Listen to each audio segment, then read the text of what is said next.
Islam the way of life. Pemuda itu sangat penting dalam kehidupan, terutama dalam Islam. Zaman dulu pun, para nabi dari kalangan pemuda. Pemuda itu syahwatnya bergejolak, maka sibukkan diri dengan hal yang bermanfaat. Jadi, jika tidak mampu menahan syahwat, maka menikahlah. Dan jika tidak mampu menikah, maka saumlah. Masa muda itu menjadi concern atau perhatian. Contohnya Joko Widodo sambutan ketika diangkat menjadi presiden, beliau membahas tentang bonus demografi, di mana suatu negara populasinya lebih banyak yang produktif, yaitu usia 15-64 tahun, ketimbang yang tidak produktif. Negara mengalami bonus demografi puncaknya tahun 2030 sampai 2040, di saat 60% lebih banyak produktif daripada tidak produktif. Yang menjadi pertanyaan, apakah negara siap mengakomodir warga Indonesia yang tidak produktif agar bisa produktif? Apakah negara siap membuka lapangan pekerjaan seluas-luasnya? Maka, apabila tidak bisa, yang awalnya bonus demografi menjadi bencana demografi. Ketika tidak bisa membuka lapangan kerja, akhirnya banyak pengangguran. Dan ketika banyak pengangguran, maka angka kriminalitas akan semakin naik. Yang lebih masalah, banyak usia produktif di Indonesia, tapi produktifnya dalam hal konsumtif.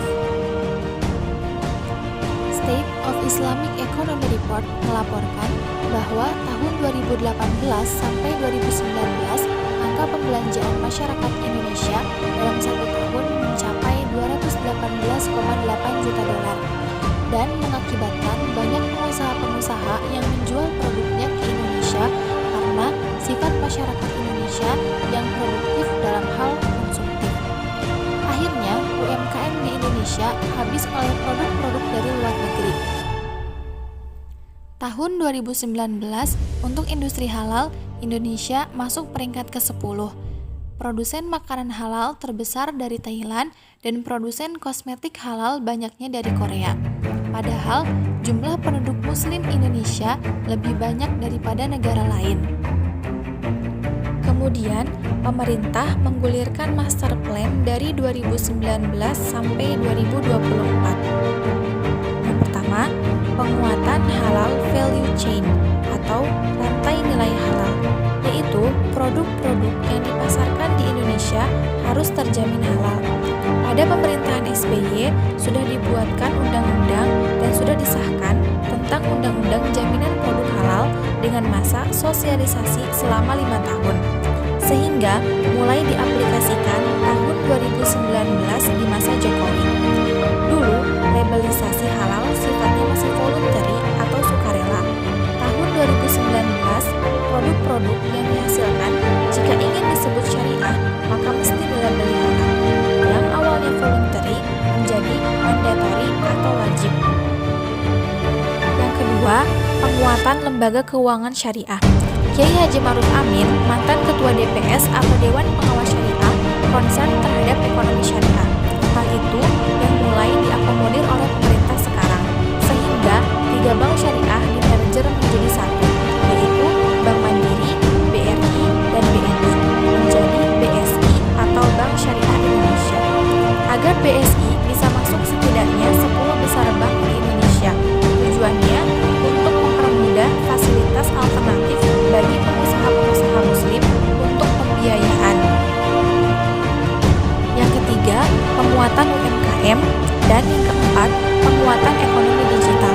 Banyak sekali marketplace untuk bahan ekonomi digital yang tidak memiliki tempat usaha yang tetap, cukup dengan lapak-lapak online.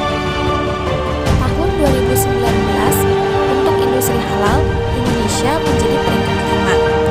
Akhir 2020 menjadi peringkat 4 setelah Malaysia, Saudi Arabia, dan Uni Emirat Arab. Industri halal Indonesia yang terdepan yaitu di bidang fashion dan wisata halal.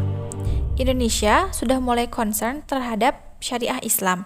Sebagian sudah diakomodir oleh pemerintah seperti zakat, wakaf, umroh, dan haji.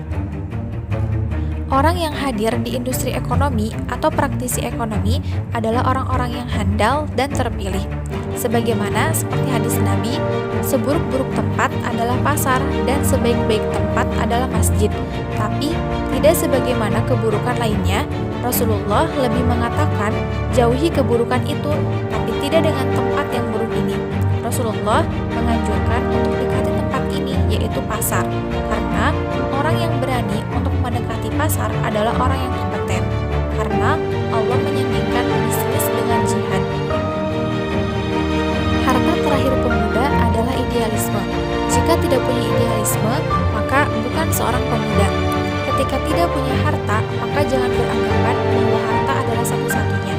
Yang diutamakan bukan harta, tapi falah, kesejahteraan dunia akhirat. Islam hadir agar gap kaya dan miskin tidak terlalu jauh, yaitu dengan cara infak dan sedekah.